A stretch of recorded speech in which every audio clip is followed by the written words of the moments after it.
TDP Janasena తొలి జాబితాపై ఇరు పార్టీల నేతలు అసంతృప్తిగా ఉన్నారు. టీడీపీ సంగతి పక్కన పెడితే పవన్ కళ్యాణ్ జనసేన పార్టీకి 24 సీట్లు మాత్రమే కేటాయించడంపై జనసేన నేతలు తీవ్ర అసంతృప్తి వ్యక్తం చేస్తున్నారు.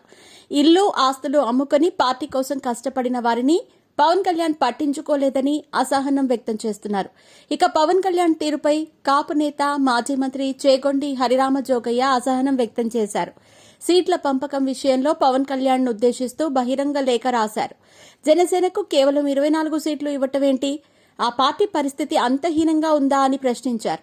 జనసేన శక్తిని పవన్ కళ్యాణ్ తక్కువగా అంచనా వేసుకుంటున్నారని, 24 సీట్ల కేటాయింపు జన సైనికులను అసంతృప్తి పరిచిందని, రాజ్యాధికారంలో వాళ్లు జనసేన వాటా కోరుకుంటున్నారని లేఖలో తెలిపారు. జనసేన సైనికులు సంతృప్తి పడేలా సీట్ల పంపకం ఉందా? పొత్తు ధర్మం ప్రకారం సీట్ల కేటాయింపు జరగలేదు. ఒకరు ఇవ్వటం, మరొకరు దేహి అని పుచ్చుకోవటం పొత్తు ధర్మం అనిపించుకోదు. జనసేన పరిస్థితి అంత దయనీయంగా ఉందా అని ప్రశ్నించారు.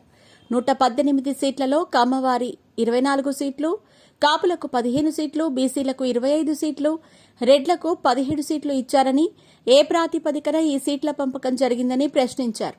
జనాభా ప్రతిపాదకన సామాజిక న్యాయంగా చూసుకుంటే బీసీలకు 50%, కాపులకు 25%, రెడ్లకు 6%, కమ్మలకు 4% సీట్లు దక్కాల్సి ఉంటుందన్నారు. మరి అన్ని కులాలకు జనాభా ప్రాతిపదికన సీట్ల పంపకం జరిగిందా అని ప్రశ్నించారు. అలాగే సీట్లు పంపకంలో జనసేనకు కేటాయించిన 24 అసెంబ్లీ, 3 పార్లమెంట్ సీట్లు జన సైనికులు సంతృప్తి మీద జరిగాయా అని హరిరామ జోగయ్య లేఖలో ప్రశ్నించారు.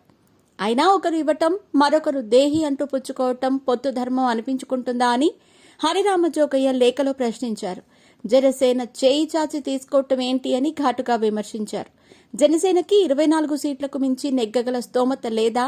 ఆ పార్టీ అంతహీనంగా ఉందా అని ప్రశ్నించారు. ఈ పంపకం కూడా రాష్ట్ర ప్రయోజనాలకు మాత్రమే పవన్ కళ్యాణ్ చెప్పగలరా అని ప్రశ్నించారు. జనసేనకు 50 నుంచి 60 సీట్లు దక్కవలసింది. ఆర్థికంగా, సామాజికంగా బలమైన నేతలను కూడా గుర్తించినట్టు అని చెప్పుకొచ్చారు. ఆయా నియోజకవర్గాల్లో వివిధ కులాలకు సంబంధించి బలమైన అభ్యర్థుల పేర్లను కూడా ప్రకటించడం జరిగిందని హరిరామ జోగయ్య లేఖలో అన్నారు.